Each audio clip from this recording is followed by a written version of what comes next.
मेरे प्यारे मदरसा आधुनिक शिक्षक साथियों, अस्सलाम वालेकुम। आप सभी को दिवाली की हार्दिक शुभकामनाएं। आशा करते हैं आप सभी सकुशल होंगे। शिक्षक साथियों, जैसा कि आप सभी को पता है कि हम मदरसा आधुनिक शिक्षकों की स्थिति दयनीय है और हालात बहुत ख़राब हैं। शिक्षक साथियों, कुछ चर्चा से करने से पहले मैं आप सभी से दरख्वास्त करना चाहूँगा कि आप सभी वीडियो को शुरू से लेकर अंत तक देखें और सपोर्ट करें, क्योंकि आपका मोटिवेशन ही हमारे उत्साह बढ़ाता है। शिक्षक साथियों, जो मदरसे की न्यूज़ यानी खबर निकल कर आ रही है, वो हम सभी के लिए बहुत शुभ संकेत है और ये समाचार सुनकर हम सभी को भी खुशी हो रही है कि मुस्तकबिल हमारा जो हमारे हालात गर्दिश में थे वो बदलने वाले हैं। साथियों, इस विषय पर चर्चा हम करेंगे, उससे पहले मैं आप सभी को बताना चाहता हूँ, कुछ शिक्षक साथी हमेशा अपने दिमाग में नेगेटिव सोच रखते हैं। मैं उनसे बार बार यही कहता हूँ कि आप पॉजिटिव सोचें और अपने हर एक शिक्षक साथी का सपोर्ट करें। जो खबर आप सभी तक पहुँचा रहे हैं, हमारे कई साथी हैं जो यूट्यूब के माध्यम से, सोशल मीडिया के माध्यम से हर पल पल की जानकारी आप सभी तक पहुंचाते रहते हैं। साथियों, ये दीपावली का पर्व चल रहा है। ये दीपावली पर्व बहुत शुभ माना जाता है, क्योंकि बुराई पर अच्छाई की जीत हुई थी और इसी के उपलक्ष्य में ये खुशियां मनाई जा रही है। साथियों, समय छुट्टी चल रही, इस समय छुट्टी चल रहा है, इसलिए हमारे जो कार्य आगे बढ़ने वाले थे वो सभी पेंडिंग पड़े हुए हैं। और जैसे ही दीपावली की छुट्टी समाप्त होगी, बहुत तेज़ी के साथ हमारे मदरसा पर कार्य होना शुरू हो जाएगा। इससे पहले मैं आपको जानकारी दे दूं कि हमारे सीजीआई जो इसी 10 नवंबर को रिटायर्ड होने वाले हैं, उससे पहले उनको कुछ अहम फैसले लेने हैं, जिससे उस फैसले में हम सभी का भी भविष्य जुड़ा हुआ है। साथियों, जाते जाते कुछ अहम फैसले वो सुनाएंगे, जिसमें मदरसा का भी फैसला है।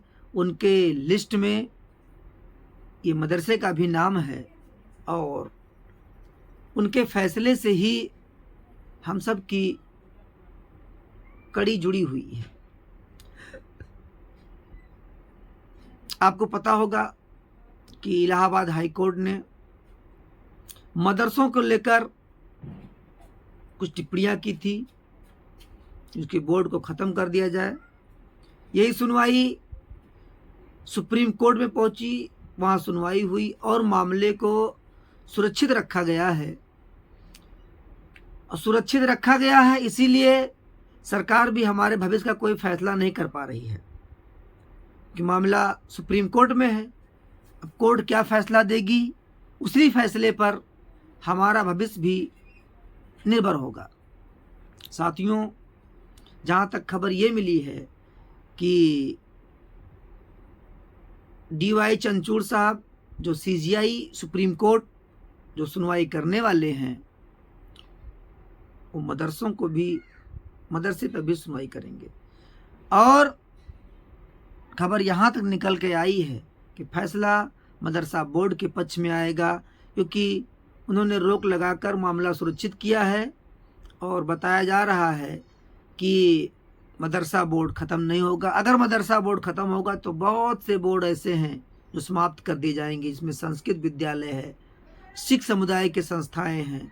इसलिए सीजीआई साहब ने ये सब सवाल करते हुए हमारे इस सुनवाई को सुरक्षित रखा और 4 से 8 तारीख नवंबर में 4 से 8 नवंबर को सुनवाई करेंगे और फैसला मदरसा बोर्ड के पक्ष में आएगा, क्योंकि यूपी गवर्नमेंट ने भी अपना हल्फनामा दायर करके ये साबित कर दिया कि हम मदरसे बंद नहीं करेंगे। जो अनुदान हमारा जा रहा है वो जाता रहेगा और मदरसों को हम और मोनेटाइज करेंगे और आधुनिक बनाएंगे। इससे मामला साफ हो गया है कि सरकार हमारी योजना को लेकर सक्रिय है। इसी बीच माननीय दानिश आज़ाद अंसारी साहब जी माननीय मुख्यमंत्री जी से मिले और माननीय मुख्यमंत्री ने भी इशारा कर दिया है कि परेशान मत होइए, ये योजना हम चलाएंगे। तो साथियों, सारा दारामदार सुप्रीम कोर्ट पर अटका हुआ है। जैसे ही फैसला सीजीआई साहब के मुखारबिंद से आया मदरसा बोर्ड को लेकर, तो तुरंत ही आधुनिकीकरण शिक्षकों का काम शुरू हो जाएगा, क्योंकि हमारे एक संघर्षशील साथी सिकंदर बाबा बहराइच की सरजमी से चलकर लखनऊ पहुँचे और माननीय मंत्री दानिश आज़ाद साहब जी से मुलाकात किया और उन्होंने भी मुस्कुराते हुए बाबा को संकेत दे दिया कि बाबा आप जाइए, आप परेशान मत होइए, हम इसके लिए प्रयासरत हैं और उम्मीद रखिए आधुनिकीकरण योजना हम उत्तर प्रदेश से चलाकर ही मानेंगे। और माननीय मुख्यमंत्री जी ने भी इस पे हमें भर दी है। तो साथियों, इस दीपावली में भी हमें शुभ संकेत मिलने शुरू हो गए हैं, यानी आने वाला समय हमारे लिए बहुत अच्छा होगा। अब देखना है 4 से 8 नवंबर को सीजीआई साहब के मुखारबिंद से क्या शब्द निकलते हैं। साथियों, कहना बहुत कुछ रहता है, बट जो जानकारी हमको मिलती है वो हम आप सब तक पहुंचाते रहते हैं। अपनी दुआ हम पर बनाए रखें, सपोर्ट करें शिक्षक साथियों, और इंशाअल्लाह ताला भरोसा रखें कि हमने मेहनत किया है, हमारा मेहनत जाया नहीं जाएगा, मेहनत का फल ज़रूर मिलेगा। हम सब मदरसा आधुनिकीकरण शिक्षकों के भविष्य भी उज्जवल होंगे। साथियों, इसी शब्दों के साथ मैं आपसे विदा लेता हूँ। अस्सलाम वालेकुम रहमतुल्लाहि व बरकातुहू।